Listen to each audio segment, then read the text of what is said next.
nous-mêmes, nous sommes des membres de ces associations. Donc nous, on a créer quelque chose de nouveau. Et comment nous, on fonctionne? On ne fonctionne pas avec des réunions tous les mois, tous les samedis. Il y a un bureau, en tout cas, qui se concède, qui se voit, qui se consulte régulièrement. Et puis, bon, si on arrive à arrêter un projet, par exemple, à ce moment-là, on informe tout le monde pour que tout le monde puisse faire sa part de cotisation. Et c'est comme ça qu'on a décidé de fonctionner, parce qu'il y a déjà trop d'associations et notre mode de fonctionnement, vraiment, c'est quelque chose qu'on veut faire de façon innovante. Et on consulte tout le monde, on ne peut pas encore venir surcharger les gens, on connaît ici le quotidien des gens. Les associations, déjà, les réunions, il y en a tout le temps. Et voilà, on a voulu soulager un peu les gens avec cela. C'est ce que je voulais rajouter. On a parlé aussi, on a présenté l'association aussi, vous êtes venus, j'imagine aussi que vous avez des questions à poser, vous avez des sujets qui vous tiennent à cœur, donc on est aussi là, si vous voulez comprendre des choses sur le mode de fonctionnement, peut-être que vous avez entendu des choses, c'est ici qu'on va pouvoir vraiment donner toutes les informations possibles. Donc la parole est à vous aussi, en attendant que voilà, les personnes qu'on attend, voilà. Ok, ben, moi j'aimerais ajouter, j'aimerais demander quelque chose à Maître Kofi. Bon, la dernière fois, il a eu une intervention lors de la conférence sur l'immigration. Le volet, parce qu'il y a nos frères qui sont là, qui sont en situation irrégulière, mais qui travaillent. Donc il y en a qui travaillent avec les documents d'autres personnes. Et puis, depuis des années, il y en a qui sont dans cette situation. Et pendant la conférence, j'aurais entendu certaines choses qui auraient dit qu'il y aurait des possibilités pour ces personnes-là d'être régularisées. Donc, je pense que nos frères qui sont là, cela les intéresse. Et si vous pouvez nous en parler un peu plus concernant ce volet. Effectivement, quand on arrive en France, on a plusieurs voies pour se régulariser, plusieurs fondements juridiques sur lesquels on peut se baser pour se régulariser. Et le travail est l'un de ces fondements juridiques. Alors, quand vous êtes là depuis plus de 3 ans, que vous travaillez, si vous avez 24 fiches de paie, vous pouvez vous faire régulariser. D'accord ? Si vous êtes là depuis plus de 3 ans, que vous avez travaillé avec les papiers de quelqu'un, même si vous avez travaillé avec des papiers de quelqu'un, vous pouvez vous faire régulariser en demandant à votre employeur de faire ce qu'on appelle un certificat de concordance. C'est-à-dire que l'employeur certifie que c'est vous, M. Kofi, qui a travaillé avec le papier de M. Jean. Et avec ce papier-là, vous joignez ça à votre dossier, de là à la préfecture, on vous régularise. Alors, le problème, c'est que souvent, l'employeur a peur. Parce que faire travailler un immigré, c'est une infraction. D'accord ? Alors, ce qu'il pourrait dire, c'est qu'il ne savait pas, tout simplement. Il ne savait pas que vous étiez en situation régulière, puisque de bonne foi, il vous a employé avec le... Et souvent, il ne sait pas vraiment. Parce que, voilà, même sur votre lieu de travail, on vous appelle avec votre nom d'emprunt. Donc, voilà. Si vous avez travaillé avec des papiers des gens, demandez à votre employeur de faire une attestation et vous joignez ça à votre papier, enfin vos dossiers et on vous régularise. Il y a d'autres conditions pour se régulariser. Alors ça, c'est ce qu'on appelle des conditions spéciales. Il y a d'autres conditions si vous êtes marié à une Française, si vous avez des enfants qui sont scolarisés, que vous vous occupez des enfants, parce que ça c'est important. Si vous vous occupez des enfants, que vous avez des preuves que vous vous occupez de vos enfants qui sont scolarisés, on peut vous régulariser. Si vos enfants sont français, on peut vous régulariser parce que vous êtes ce qu'on appelle des parents d'enfants communautaires. Donc il y a plusieurs fondements. Je pense que chacun de vous a sa situation personnelle. Donc si vous voulez me poser des questions, je vais vous laisser faire la réunion tranquillement. Vous pouvez me poser des questions là, ou vous pouvez m'appeler.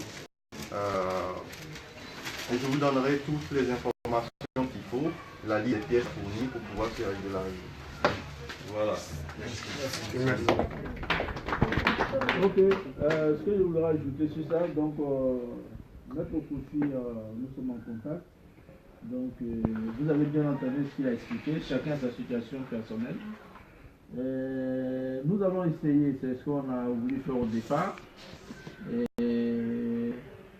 que chacun essaie de voir son niveau, comment on appelle ça, réunir ce que Maître a mentionné tout à l'heure pour les pôles du travail.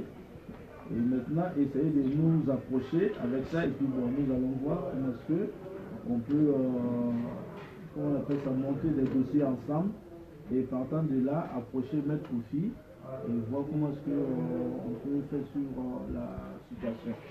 Maintenant, bon, tout à l'heure, comme il a dit, on va avancer dans la réunion. Si vous avez des questions ou bien des éclaircissements que vous voulez savoir, vous pouvez poser la question à Maître. Donc voilà, il est là, donc pas de souci. Ok, juste un point, excusez-moi. N'attendez pas d'être pris par la police, d'être en zone de rétention avant de chercher à appeler Maître Kofi dans la nuit. Voilà. Aujourd'hui, on est là, M. Yarasuba est là. On va vous donner toutes les informations. Vous pouvez m'appeler à tout moment. Voilà. Franchement, je travaille avec d'autres avocats ivoiriens. Je fais partie d'une association d'avocats et juristes ivoiriens de France. Pour ceux qui ont des problèmes particuliers, on n'intervient pas que sur les problèmes de papier. Voilà. Si vous avez d'autres problèmes, vous voulez créer une boîte, vous voulez, je sais pas, ici comme à Abidjan, si vous avez des projets, vous avez des problèmes de divorce, vous venez aussi me voir. Je vous divorce en un mois. Voilà, donc, voilà.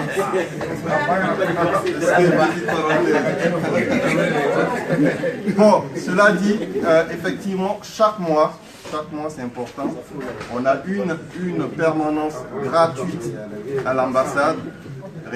Regardez ou allez sur le site de l'ambassade, les dates sont pas régulières, on essaie de programmer les dates quelques semaines à l'avance pour que tout le monde puisse être informé. Malheureusement, les gens ne sont pas informés des séances gratuites en fait, c'est une plateforme à votre disposition pour vous aider dans tous vos projets, dans vos difficultés, vous donner des informations sur votre vie ici, sur vos projets d'économie et tout ça. Donc n'hésitez pas vraiment à prendre contact, soit avec moi, soit avec l'association, ça s'appelle l'AGEP. On a une page Facebook, vous aller dessus, il y a un certain nombre d'informations sur la page. Franchement, n'hésitez pas, je laisserai mon contact à M. Yarasuba. Et vous pouvez aussi venir me voir, j'ai quelques cas de visite, je vous les donne. Voilà, merci beaucoup. Si tu as des cas de visite, il est sur la table.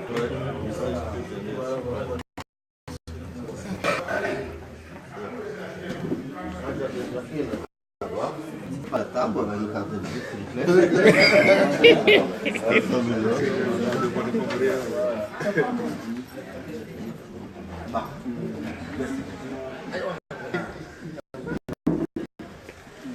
Bon, par contre, la carte, l'adresse n'est plus bonne, parce que j'ai changé d'adresse, mais le numéro de téléphone est bon. C'est le plus important. L'adresse mail, le numéro de téléphone est bon. Le mail est bon.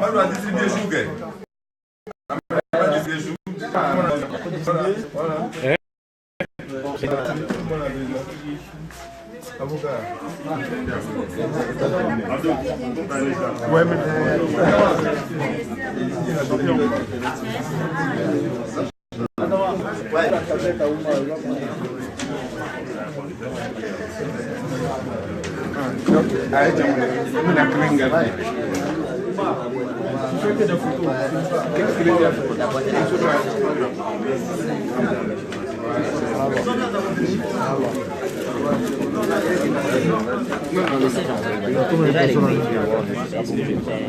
Quel type de représentation je pense qu'on pense ici en fait. Hein? Le billet, ça ne charge pas? Moi je vais y aller. Ok, pas de souci. Donc, comme on a déjà fait, on a dit, on va faire